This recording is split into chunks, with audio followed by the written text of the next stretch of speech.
Bienvenidos al programa Conversando con Correa. En esta oportunidad tenemos un invitado muy especial, uno de los pensadores más influyentes de nuestra época, un gran científico, profesor. Me refiero a Noam Chomsky. Sus contribuciones a la lingüística cambiaron la forma de estudiar esa área científica, pero sobre todo es conocido a nivel mundial por su activismo político, por su búsqueda de la justicia, por denunciar una política internacional de Estados Unidos extremadamente injusta, por denunciar los conflictos, la guerra, la violencia, el imperialismo en todo el planeta. Profesor, bienvenido al programa Conversando con Correa. Muchas gracias por aceptar nuestra invitación. Es un placer estar con ustedes. ¿Qué tal? Muy bien. Ahora vive aquí, en Arizona. Sí, vivo aquí en Arizona. Me casé hace un par de años. Aquí estoy muy bien. Maravilloso. Enhorabuena. Vamos a hablar del imperialismo. Pero primero, ¿podría por favor definir lo que significa imperialismo? La palabra imperialismo abarca un amplio rango de significados, pero básicamente significa la capacidad de controlar, dominar de una forma u otra lo que hacen los demás.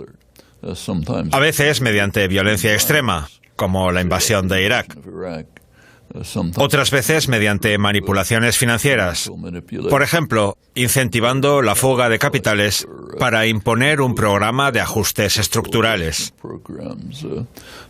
O a veces puede ser secuestrando a presidentes, como hace un par de años. Puede ser de muchas formas, pero básicamente significa la capacidad de dirigir, controlar y salirte con la tuya sin siquiera ser censurado ni castigado, que es algo crítico. Y a veces, mediante acuerdos de libre comercio, tratados de inversión, etc. Están los tratados. Y también, mi amigo, el economista Edward Herman, hizo una distinción entre las víctimas dignas e indignas. Las víctimas indignas tienen que cumplir las obligaciones de los acuerdos, mientras que las dignas pueden hacer lo que quieran.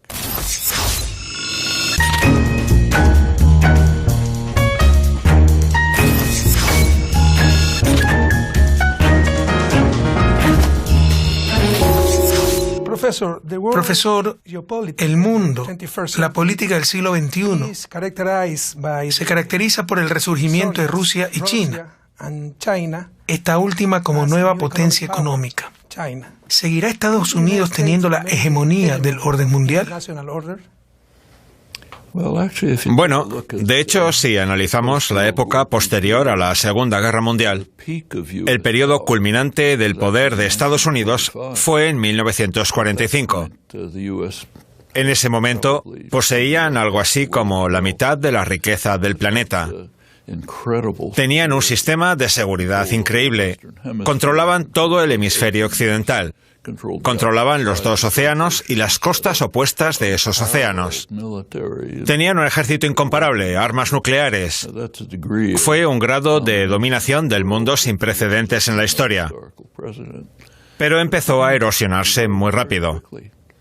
En 1949 ocurrió un acontecimiento que, curiosamente, en Estados Unidos se conoce como la pérdida de China, que es una expresión muy interesante, porque yo puedo perder mi computadora, pero no puedo perder tu computadora.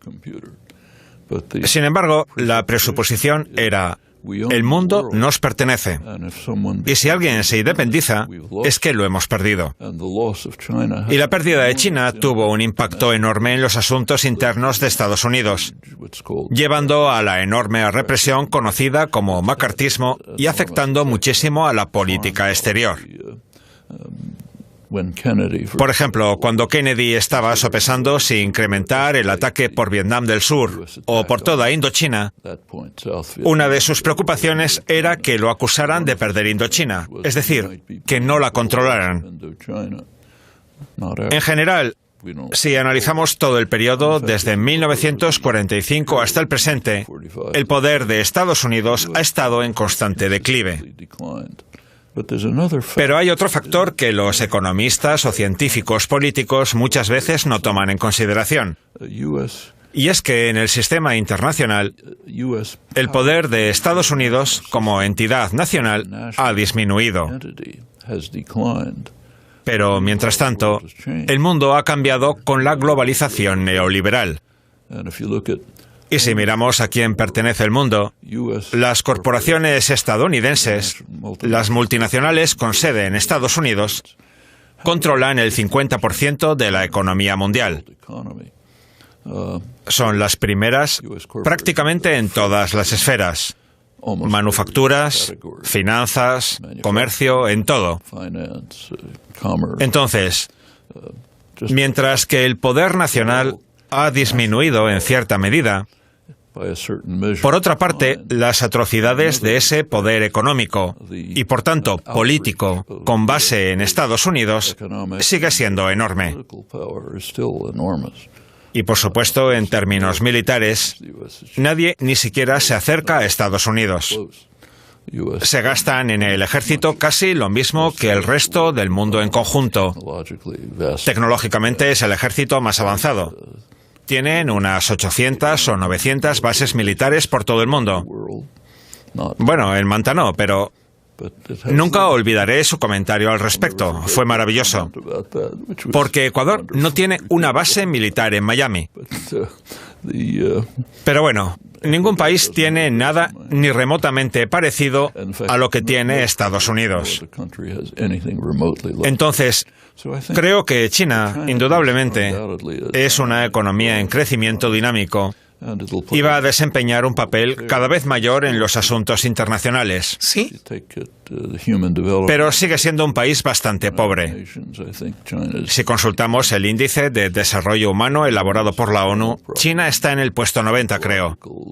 Tiene problemas internos, ecológicos y demográficos muy graves. Hay represión política. Son graves problemas internos que los países más industrializados no tienen. Profesor, ha mencionado que Estados Unidos ejerce un poder militar sin precedentes en el mundo. Según Donald Trump, bajo su gobierno, este poder será mayor, mejor y más fuerte. ¿Cuál es la estrategia militar de Estados Unidos bajo la presidencia de Trump? De hecho, es más bien lo contrario. Bajo el gobierno de Trump se está haciendo más débil, menos eficaz. El país en el interior se está desintegrando. Está perdiendo la autoridad y prestigio internacional que pudiera tener antes. Y también se está encaminando a destruir el mundo.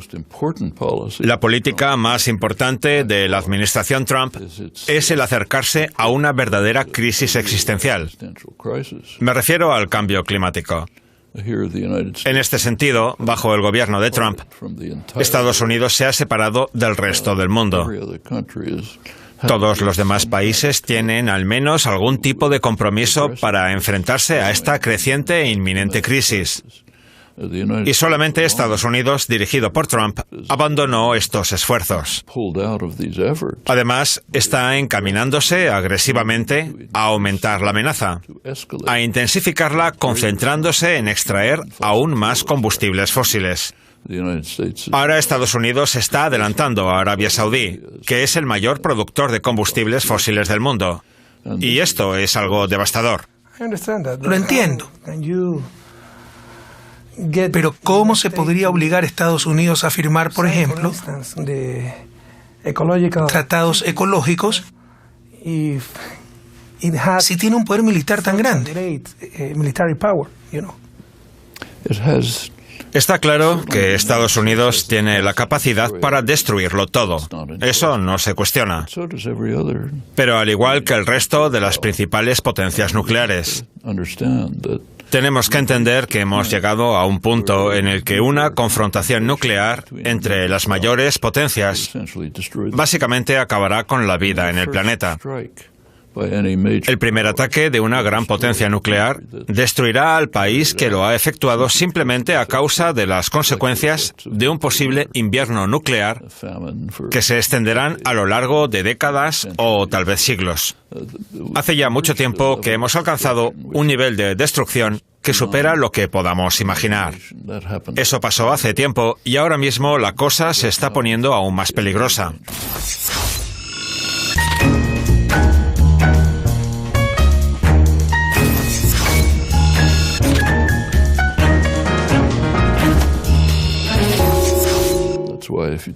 Por eso, si echamos un vistazo al reloj del apocalipsis del Bulletin of Atomic Scientists, creado en 1947, cada año los principales científicos nucleares tratan de evaluar las amenazas existentes y marcan el grado de amenaza colocando la manecilla a unos minutos antes de la medianoche, que marca el día de la destrucción total, el fin de todas las especies. El reloj fue creado en 1947, con la manecilla a 7 minutos de la medianoche.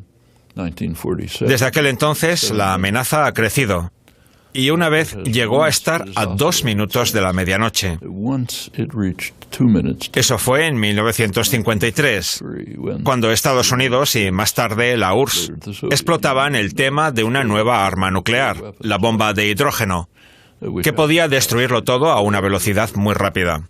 A lo largo de los años la manecilla ha ido cambiando de posición y hace un par de semanas volvió a estar a 2 minutos de la medianoche, que es lo más cerca de la destrucción total que ha estado nunca desde el establecimiento del reloj.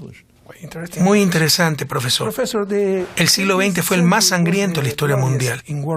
Sin embargo, usted ha argumentado que el mundo se enfrenta a amenazas aún mayores provenientes de los aterradores arsenales nucleares de ciertos países. ¿Puede la retórica belicista entre Estados Unidos y Corea del Norte materializarse en una guerra de consecuencias impredecibles? Sí, podría, y muy fácilmente. En este caso resulta que existe una solución muy viable para tratar la crisis y todos la conocen muy bien. Es la propuesta de China, que ha estado sobre la mesa durante años y fue apoyada por Rusia y la mayoría de los países. Corea del Norte también expresó su potencial apoyo. Y es una propuesta que tiene mucho sentido. Se llama la doble congelación.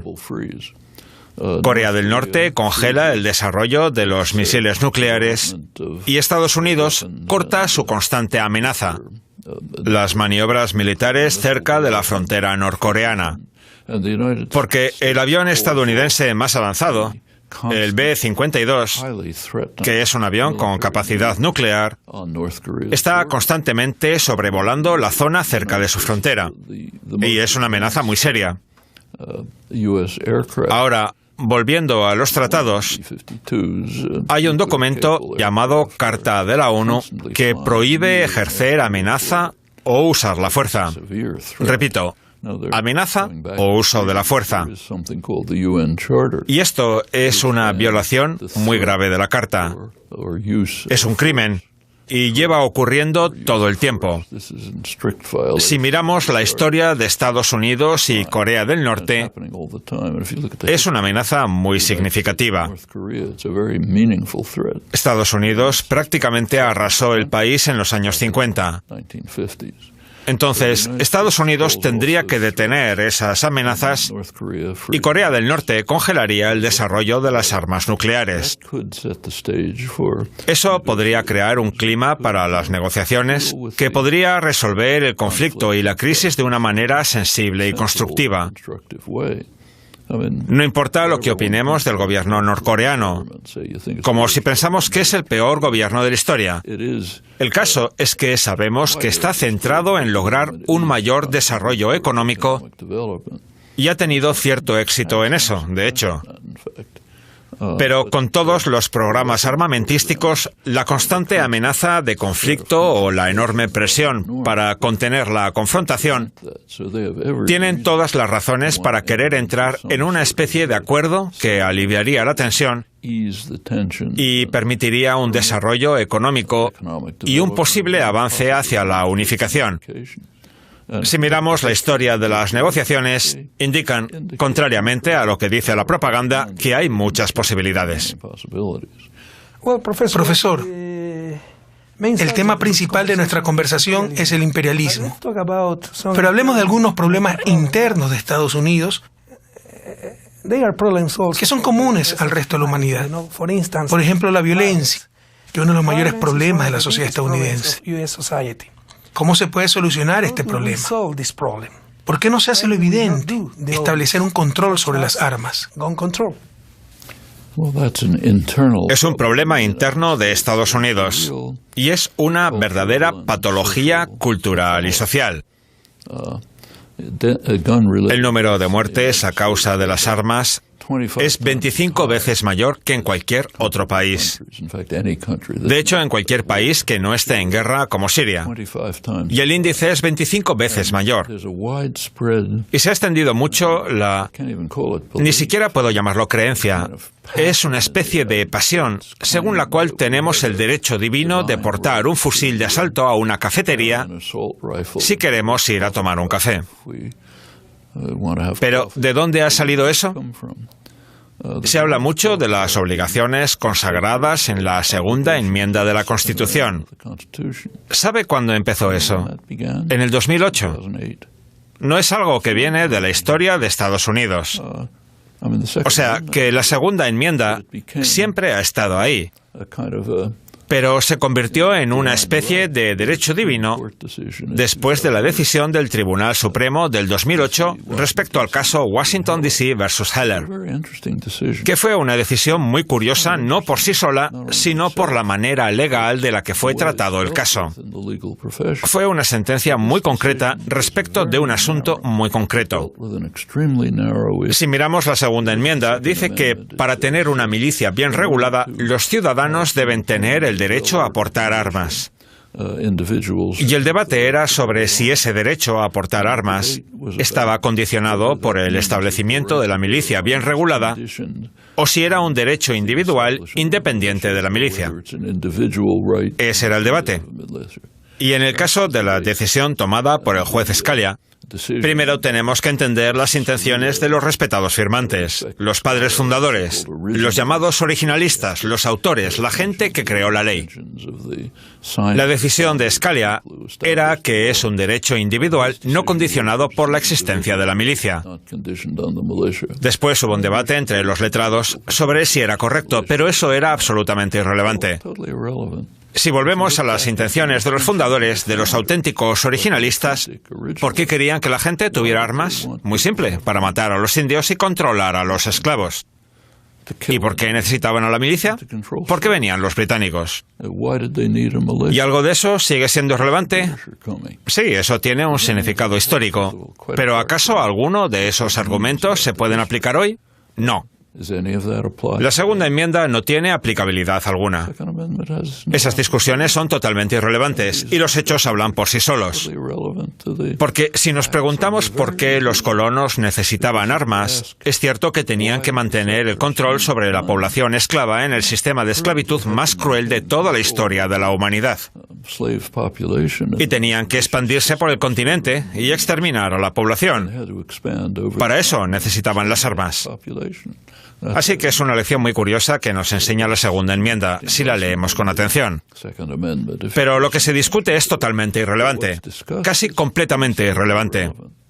Y lo que establece la decisión del 2008 es totalmente opuesto a la opinión tradicional que se ha mantenido durante cientos de años. La idea de que no era un derecho individual, sino que estaba condicionado por la existencia de la milicia. Bueno, profesor, hablemos ahora de la relación entre Estados Unidos y América Latina. Como sabe, yo mismo soy de América Latina. Con el ascenso de gobiernos derechistas en América Latina, ¿hacia dónde cree que se dirigen las relaciones entre Estados Unidos y Latinoamérica? Por una parte, los logros de la llamada Marea Rosa aún no han sido superados. Por ejemplo, no hay bases militares estadounidenses, no hay soldados. No en Ecuador. Hay intervención militar, pero no hay bases militares como tales. Pero lo que es aún más interesante, el FMI, que es en gran medida una rama del Departamento del Tesoro de Estados Unidos, ha sido casi expulsado del continente. Están regresando. Están tratando de volver. Pero fíjese, los militares también están tratando de volver. Pero la situación es distinta a la que había antes. Los tiempos cuando Estados Unidos podía derrocar gobiernos cuando quisiera pasaron. Pueden hacer cosas como apoyar el golpe de Estado militar en Honduras, pero no es nada comparado con la instauración de una dictadura en Brasil, el mayor país del hemisferio. Pueden apoyar o manipular las elecciones de los líderes o algo parecido, pero no es nada comparado con lo que hacían no hace mucho tiempo. El terror en América Central en la década de 1980, cuando Estados Unidos apoyaba a ejércitos terroristas en todos los países de la región, o cuando no podían controlar esos ejércitos, los países eran atacados por guerrillas. Eso ya no lo pueden hacer. De modo que sí, también ha habido logros internos sociales. Ahora muchos problemas se están volviendo. Pero en efecto creo que ha habido logros sustanciales. No estoy muy de acuerdo con usted, profesor, porque creo que hay otro método. Sí pueden derrocar gobiernos en América Latina y todavía lo hacen. Por ejemplo, utilizan los medios de información para desestabilizar cualquier gobierno. Pueden desestabilizar gobiernos, pero eso es muy distinto a organizar un golpe de Estado militar, como lo han hecho durante años con impunidad.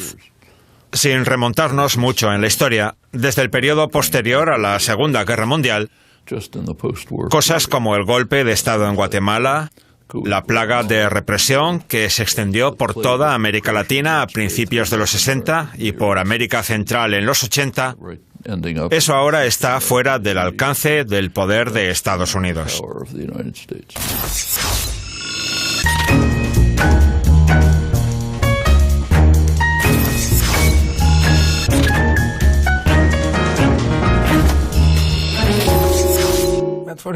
Por ejemplo, ¿cómo evalúa la política de Estados Unidos en relación a Venezuela? Hay muchas partes internacionales interesadas en Venezuela. Por ejemplo, Rusia y China. Tienen intereses importantes allí. Y Colombia, uno de los mayores aliados militares de Estados Unidos, es vecina de Venezuela. ¿Puede imaginar un escenario parecido al de Siria en Venezuela? No creo. Venezuela tiene problemas muy graves, pero no creo que Estados Unidos esté en posición de organizar un golpe de Estado o de atacar a ese país. Invasión. Es muy poco probable. Estados Unidos ya no tiene ese poder o ese apoyo que tenía antes. Ni siquiera tendría el apoyo de la OEA como solía tenerlo siempre. Cambiemos de tema, profesor. El Reino Unido no permite a Julian Assange salir de la embajada de Ecuador en Londres, de nuestra embajada. ¿Cree usted que la razón de ello es la presión que Estados Unidos ejerce para que lo extraditen? Estados Unidos no ha dicho expresamente que vaya a solicitar su extradición. Pero creo que a nadie le cabe ninguna duda de que si abandona la embajada, va a acabar en Guantánamo. Estoy muy seguro de ello. Y ahora hablemos de mi región, América Latina. Como usted sabe, es la región más desigual del planeta. Allí usted puede encontrar personas extremadamente ricas, pero también personas extremadamente pobres. Y claro que es un problema de distribución, no de falta de recursos. Tenemos muchos recursos. El problema es la distribución. Técnicamente hablando, la solución a este problema se conoce. Por ejemplo, utilizar sistemas fiscales más progresivos. Financiar. Incluso simplemente recaudar los impuestos. Exacto, recaudarlos. Y con ese ingreso financiar gasto público que dé oportunidades iguales para todos. Por ejemplo, educación pública, servicios de salud, etc. Además, controlar el poder de mercado, respetar los derechos de los trabajadores, distribuir mejor los recursos naturales nacionales. El problema no es técnico, sino político, ya que intentar resolver este problema haría daño a las élites que siempre nos han dominado. Pero esas élites poseen los medios de producción y los medios de comunicación. Cualquier gobierno que intente resolver este problema será atacado. Sí, pero el ataque siempre se puede repeler. Y ha habido progresos. Por ejemplo, el número de las posibilidades educativas. Eso ha cambiado. Por ejemplo, en Brasil, mi mujer es de allí. Bajo el gobierno de Lula, había mucha más participación de un amplio sector de la población en la educación. ¿Y dónde está Lula ahora? Pues Ya sabe lo que está pasando allá. las cosas no se logran fácilmente. Tienes que seguir luchando. Y choca que sea una de las personas más populares del país y estén bloqueando su participación en las elecciones. Sin embargo, hace 30 años Estados Unidos simplemente habría instaurado una dictadura militar, ¿de acuerdo? Las cosas han cambiado. Y la última pregunta, profesor. Si usted, profesor, fuera un honesto líder político latinoamericano, ¿cómo enfrentaría este problema? Pues de la misma manera que lo hacía usted en Ecuador o Lula en Brasil, o como lo está haciendo Evo Morales en Bolivia. Hay mucho que corregir. No estoy diciendo que eso se acerque a la perfección, pero tampoco que todo está mal. Por ejemplo, el caso de Brasil, que es el país más importante de la región. Lula nunca logró ni intentó seriamente cambiar las bases de la economía para pasar de fundarse en la exportación de materias primas a un desarrollo interno real. Es muy diferente del este asiático en este sentido. Ellos hicieron lo contrario. Hubo una corrupción enorme, pero estas cosas se pueden corregir, y esa es la tarea a cumplir.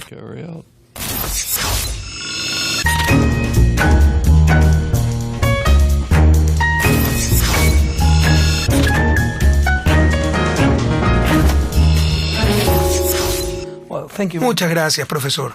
Como siempre, ha sido un placer hablar con usted. Gracias por haber aceptado nuestra invitación. Espero volver a verlo muy pronto. Todavía espero visitar Ecuador. Muchísimas gracias a todos los televidentes por seguirnos en el programa Conversando con Correa. Hasta la próxima oportunidad. Un fuerte abrazo a todas y a todos.